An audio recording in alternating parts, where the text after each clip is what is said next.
Think of your favorite TV show growing up. You thought about it? Okay, good. I know my favorite TV shows growing up range from things like Every Which Way, Shake It Up, Wizards of Waverly Place, Sweet Life on Deck, on my Moesha, and just so much more. These were some of the best things I watched. But you know what really enticed me about these shows? Were the friend groups and just the adventures and hijinks that these people would go on, and it just made you want to be there and experience this type of thing for yourself. Now, these type of friendships or friend groups are all throughout the media. And a quote by Dana Boy is, "Most teens aren't addicted to social media. However, if anything, they're addicted to each other." And that couldn't be more true. As humans, we crave social interaction, and we try to cultivate these relationships all throughout our lives, even more so throughout our teenage years, but especially when we get into our adult years, to have like a support group. In college, we all try to find that as well. But for me, it was a little challenging sometimes hanging out. Well, not necessarily finding a friend group. That part, I wouldn't say came easy, but some friendships come easier than most.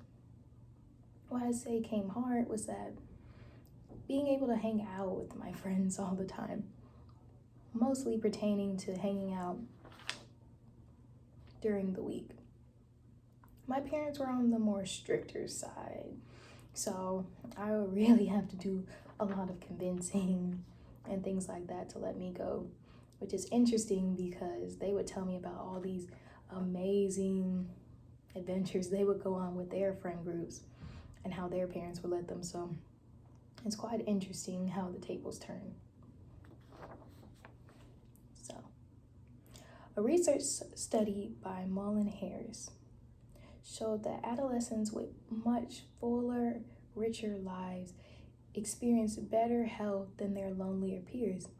And she has a very interesting theory about this that states that the more integrated you are in social networks and the more support that you have from your peers, these help coping with stress. And stress affects our health more than we realize, and we need to start taking better care of that.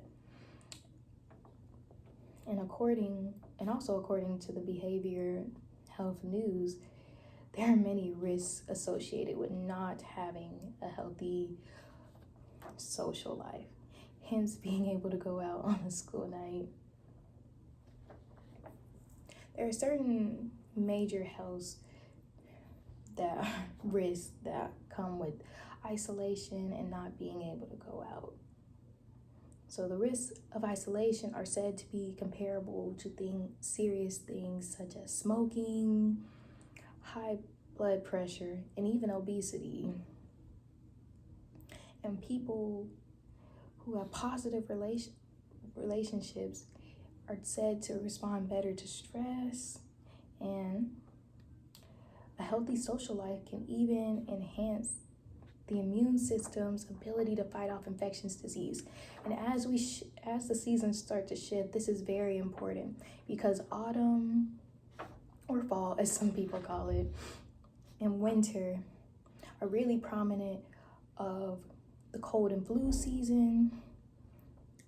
And with COVID spiraling around, we don't need these things to mix and to cause serious illnesses.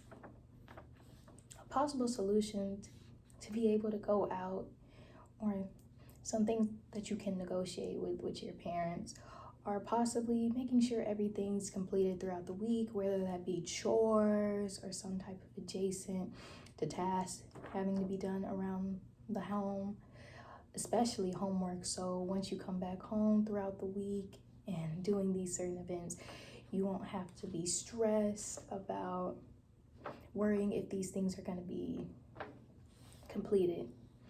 Also,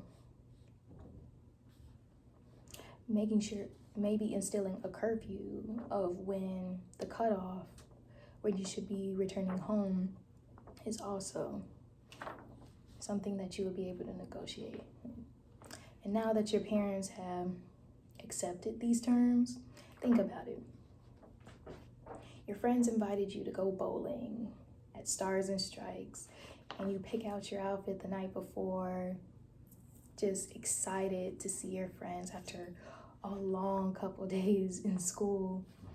And you're competing and enjoying snacks, just sitting around each other, gathering as the dim lights twinkle and you're trying to beat your other friend's score and trying not so hard not to get gutter balls.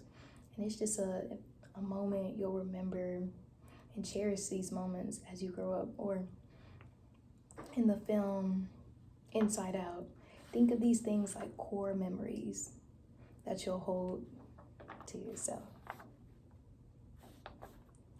And some benefits of being able to form social interactions and being able to go out more during the week. Your mental health will definitely improve. Isolating all the time and dealing with the stress of school, life, other things can be challenging, but having time to de-stress and just enjoy life with your peers can help a lot. It'll also boost your confidence. Spending time with those you love will just be a confidence boost, just seeing them and being around their energy. There's also an increased value of life because your happiness and endorphins are raised and just increased brain activity. So here are some things I'm going to leave with you guys. Try to really work hard in squeezing in some socializing throughout the week, especially now that we're getting towards the end of the semester. More than ever, stress is going to be at an all-time high, and you need to find some positive outlets to de-stress. Possibly text your friends and make plans ahead of time, and just do some things around the house that'll make it easier when you come back, or make it easier for your parents to let you go out. And then lastly, find a cutoff time or hour or even a curfew where you think is reasonable to where you can get a good night's sleep, because that's also important. Thank you.